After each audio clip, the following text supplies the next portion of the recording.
Robot and Zombie.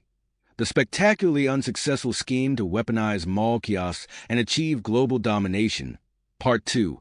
A glorious implosion of ego and trash. Wakefield Mall, gleaming under the late spring sun, was the epitome of suburban luxury. Shoppers drifted in and out of stores like LL Bean, The Gap, and a local coffee shop that fancies itself a European bistro. Inside the mall, the scent of overpriced cinnamon buns wafted through the air, mingling with the soft hum of music, an idyllic setting, once again disrupted by the arrival of Robot and Zombie. Z, listen up. I've cracked it, Robot declared as he strutted confidently through the food court, holding a half-eaten pretzel in one hand and an old, crumpled map of the mall in the other. Kiosks, Z. Mall kiosks. They're tiny fortresses of untapped power. And guess what? We're going to take them over, one by one. Today, we dominate Wakefield. Tomorrow, the world. Zombie, as usual, was not listening. Instead, he focused on gnawing at his own shirt, clearly having forgotten to eat something more substantial. Good talk, Z, Robot grumbled, rolling his eyes. I'm clearly surrounded by greatness. Now stop trying to eat yourself. You're embarrassing me. As the pair meandered past various kiosks selling phone accessories, perfumes, and knockoff sunglasses, Robot's eyes gleamed with the thrill of his next chaotic idea. These people have no idea what's about to hit them. First, we take over one of these kiosks. Then we convince people to give us money. Yeah, we'll charge them for, something. Doesn't matter. They'll pay. They always pay. Suddenly, Vanessa, one of the local teens who regularly found herself dragged into Robot and Zombie's antics, appeared out of nowhere. She leaned against the side of a vending machine, a smirk on her face, watching Robot with amused curiosity. You two idiots planning to run a mall kiosk now? Vanessa asked, flicking a stray strand of hair out of her face. Robot puffed out his chest, pretending not to notice her sarcasm. Not just any kiosk, Vanessa.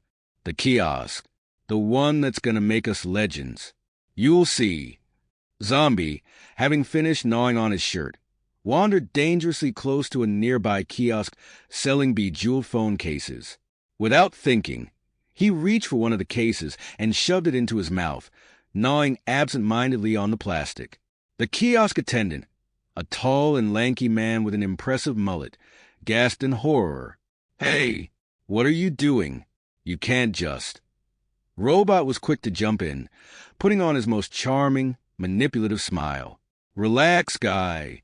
This is just a, quality control test.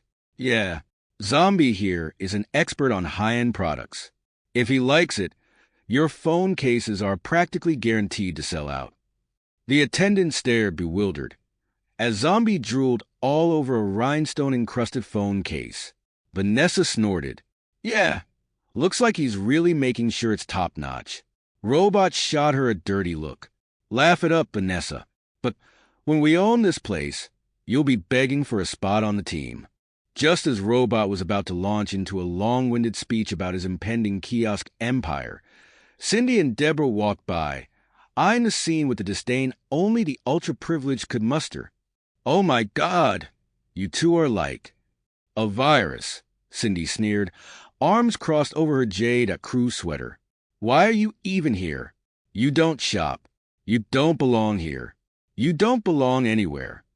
Deborah, flipping her perfectly styled hair, added, Yeah, this is a nice mall, not a place for whatever it is you two are.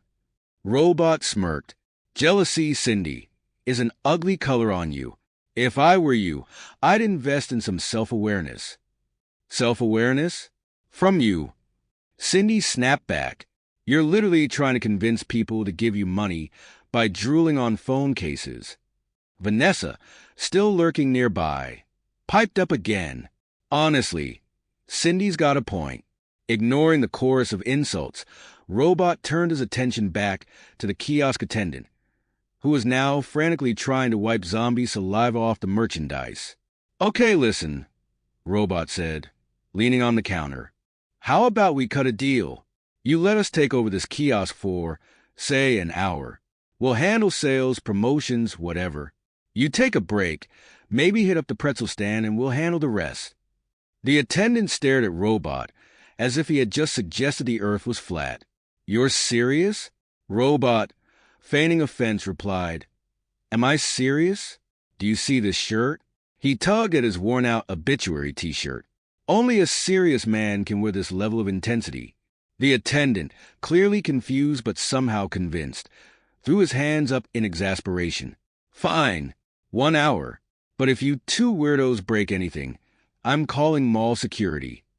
As the attendant wandered off, Robot leapt onto the counter, basking in his newfound kiosk empire. "See, Z? See what happens when you let me take charge. We're going to be swimming in cash in no time."